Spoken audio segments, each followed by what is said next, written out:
Hello पढ़ाई करने वाले मित्रों, learning platform visual art and GK tutorial पर आपका स्वागत है। दोस्तों, आज का वीडियो है कला प्रश्नोत्तरी का भाग 16। अगर आपने पहले के भाग नहीं देखे हैं तो ज़रूर देखिएगा। साथ ही आप मेरे चैनल की प्लेलिस्ट में जाएंगे तो आपको कई सारे टॉपिक पर वीडियो मिल जाएंगे जो आपके हर स्तर की कला परीक्षा के लिए उपयोगी होंगे।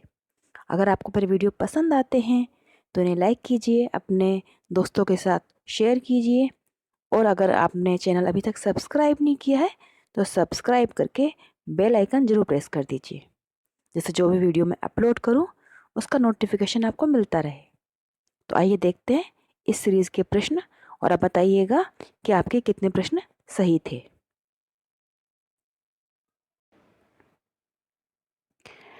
इस भाग में हम शुरू करेंगे क्वेश्चन नंबर 326 से।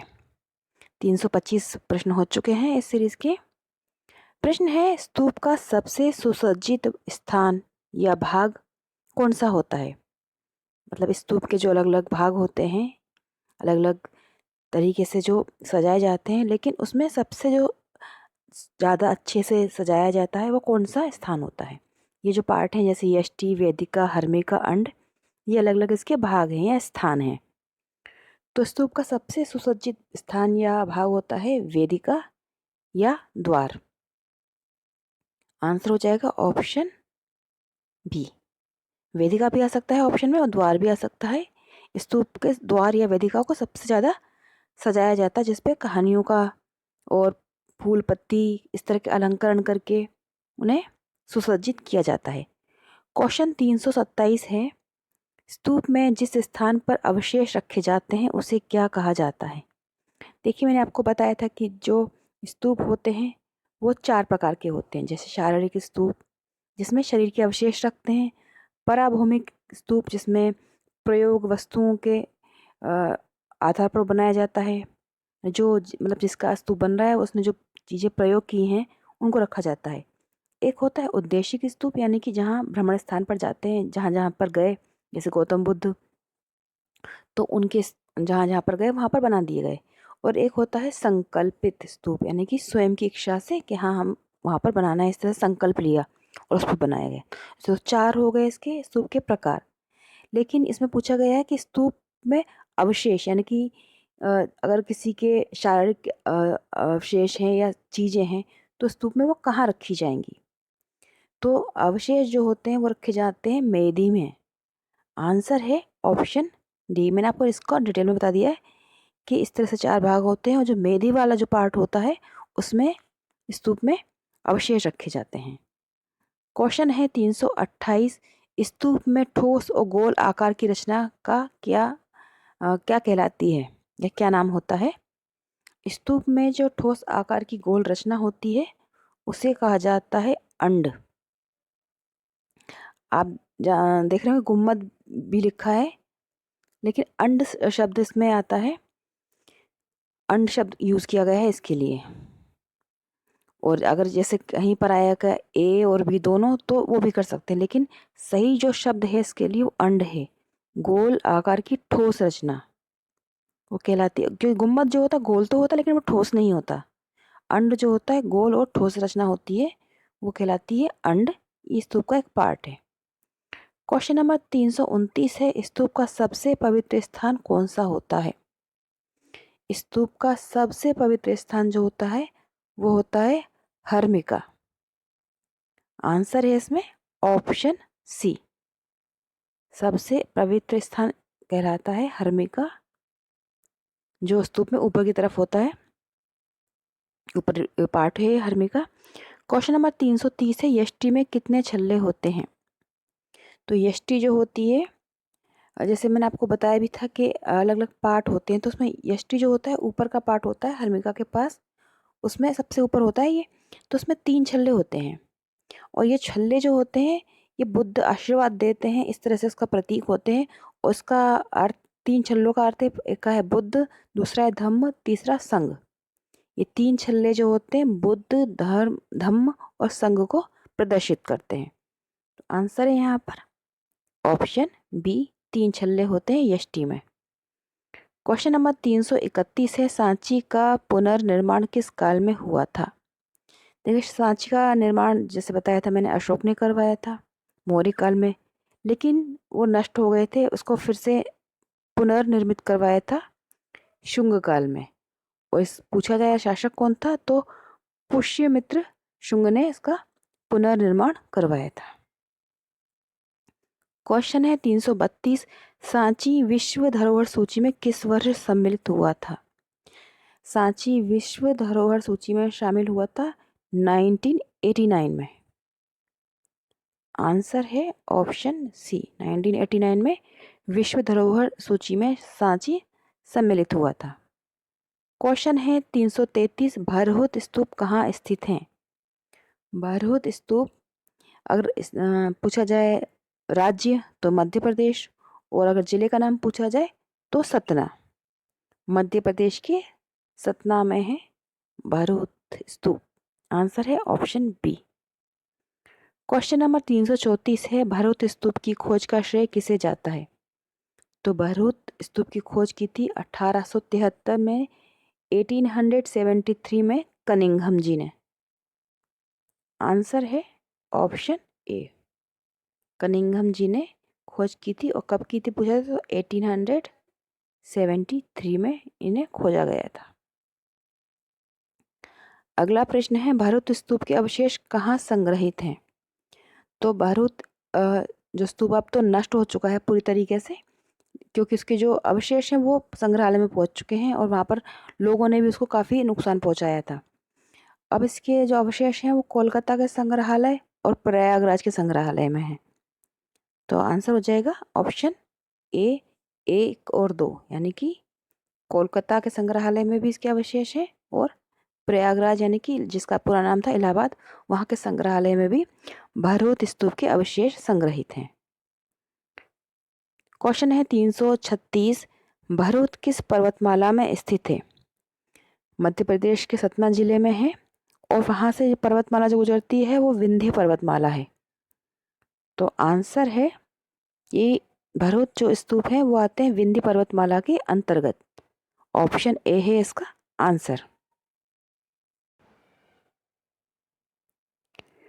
क्वेश्चन नंबर 337 से 337, भरहुत का निर्माण किस शासक ने करवाया था?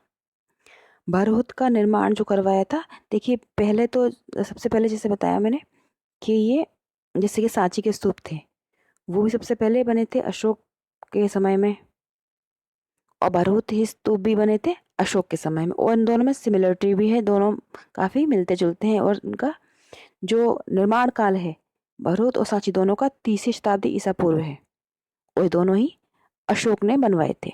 सम्राट अशोक की रचना थी ये, मतलब उनके द्वारा निर्माण इसका करवाया गया था। क्वेश्चन 338 है, भरहुत का पुनर्निर्माण किस काल में हुआ? निर्माण हुआ था मौर्य काल में अशोक द्वारा, सम्राट अशोक द्वारा, और पुनर्निर्माण हुआ शुंग काल में। और मूर्तिकला का, भारतीय मूर्तिकला का दूसरा मुख्य केंद्र माना जाता है भरहुत। तो आंसर है यहाँ इसका ऑप्शन सी, शुंग काल में इसका पुनर्निर्माण हुआ था। क्वेश्चन 339 है, स्तूप का शाब्दिक अर्थ क्या होता है? तो स्तूप शब्द जो है उसका अर्थ होता है ढेर या टीला। आंसर है ऑप्शन बी। और देखिए स्तूप की जो रचना भी होती है वो भी एक टीले की तरह ही होती है। जैसे अगर रेत का हम टीला बनाते हैं तो साइड से हाइट कम होती है और बीच में जाते जाते हाइट बढ़ती है, जिस तरह से टीला होता है, तो स्तूप जो होता है उसकी रचना भी उसी तरह से ही होती है। यानी कि इसका शाब्दिक अर्थ भी वही हो गया, टीला या ढेर होता है स्तूप का अर्थ। क्वेश्चन 340 है, भरहुत स्तूप के कितने तोरण द्वार हैं या थे बोल लीजिए, क्योंकि अब तो नष्ट हो चुका है। तो भरहुत स्तूप के जो तोरण द्वार थे वो भी 4 थे, और स्तूप भरहुत स्तूप के चारों ओर वेदिका भी निर्मित थी और इसके 4 तोरण द्वार थे। आंसर है ऑप्शन ए, 4 तोरण द्वार थे भरहुत स्तूप के। अगला प्रश्न है 341, भरहुत का केंद्रीय भाग किससे निर्मित है, किससे निर्मित हुआ था बोला जाएगा। तो भरहुत का जो केंद्रीय भाग था वो लाल बलुआ पत्थर से बना था और शेष भाग जो था वो ईंटों से बना था। केंद्रीय भाग जो बना था वो बना था पत्थर से, और पत्थर पूछा है तो लाल बलुआ पत्थर से इसका केंद्रीय भाग बना था। बाकी स्तूप का निर्माण हुआ था ईंटों से। यह अशोककालीन है। क्वेश्चन 342 है, भरहुत स्तूप का प्रदक्षिणा पथ किसने बनवाया था? तो भरतु स्तूप का जो प्रदक्षिणा पत्र था, या उसका जो मालूम चला है, वो वहाँ के जो स्तंभ के अभिलेख हैं उससे पता चला है कि वशिष्ठी जो राजा थे उनके पुत्र थे धनभूति, उन्होंने शुंग काल में इसका प्रदक्षिणा पथ बनवाया था। तो ये आंसर पूछा जाए, मतलब ये पूछा जाए शासक कौन थे, तो धनभूति थे। और शासन कौन से वंश का चल रहा था, तो शुंग वंश का शासन चला, शुंग काल था, और राजा का नाम था धनभूति। उन्होंने बनवाया था प्रदक्षिणा पथ भरहुत का। क्वेश्चन है 343, भरहुत के स्तंभों पर कौन सी लिपि अंकित है? तो भरहुत के जो स्तूप हैं उन पर लिपि के प्रमाण मिले हैं, और इस लिपि का नाम है खरोष्टी। आंसर है ऑप्शन बी, खरोष्टी लिपि मिली है भरहुत स्तूप पर। अगला क्वेश्चन देखेंगे 344, भरहुत स्तूप को की समानता रखते हैं, मतलब भरहुत स्तूप किससे समानता रखते हैं, ये होगा क्वेश्चन। तो भरहुत स्तूप जो हैं, अभी मैंने आपको बताया भी था, सांची के स्तूपों से समानता रखते हैं। निर्माण काल भी एक है, अशोक द्वारा निर्मित थे शुरुआत में दोनों ही, फिर बाद में दोनों में ही शुंग काल में काम हुआ, पुनर्निर्माण करवाया गया, और इन पर जो कहानियाँ हैं, जातक कथाएं, वो सब कुछ बहुत समानता रखती हैं। क्वेश्चन 345 345 है, भरहुत के अभिलेखों से समय ज्ञात हुआ है।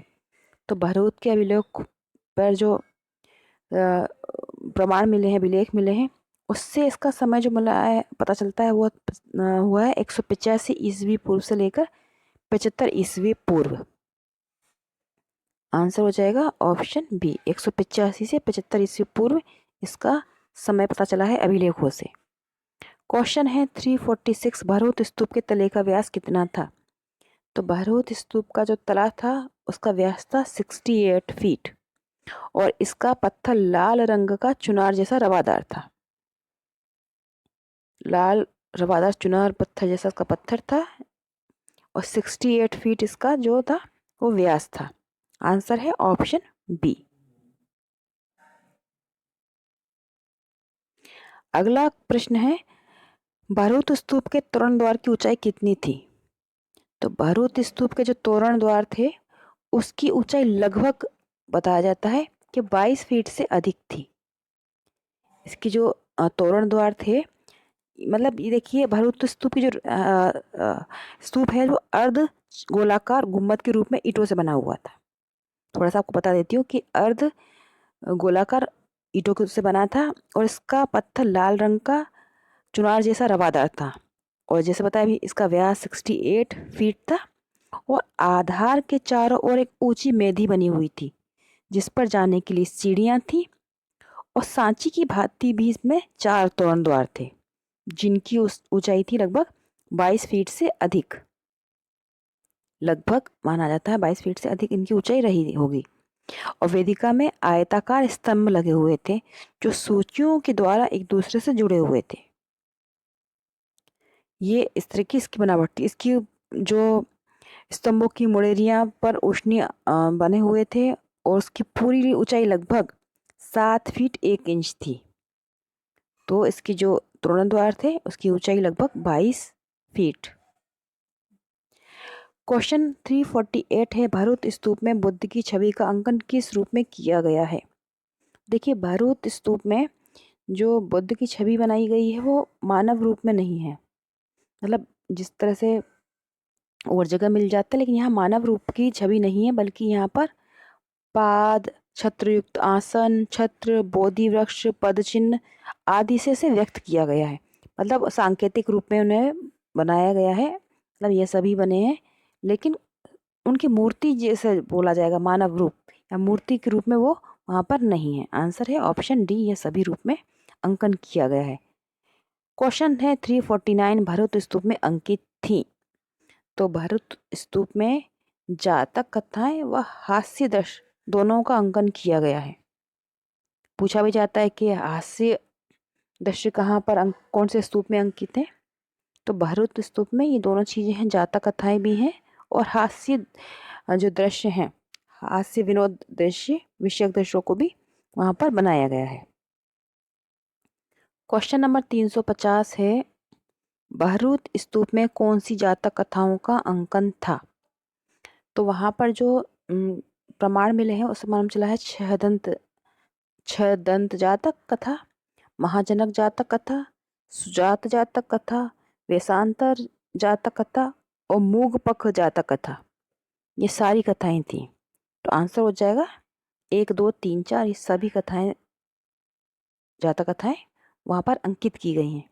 ये 4 ऑप्शन है इसमें, बता दिया मैंने।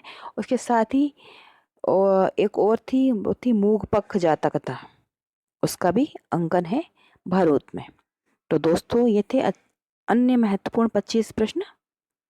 और आपको ये वीडियो कैसा लगा कमेंट करके बताइएगा, और इस वीडियो का डिस्क्रिप्शन बॉक्स आप ज़रूर चेक करें, काफ़ी लिंक देती हूँ मैं उसमें, जिससे आपको और वीडियो ढूंढना ना पड़े, आपको इजीली मिल जाए। और प्लेलिस्ट चेक करिएगा, आपको किसी टॉपिक पर पढ़ना हो तो कमेंट करके बताइएगा। गुड लक, जय हिंद।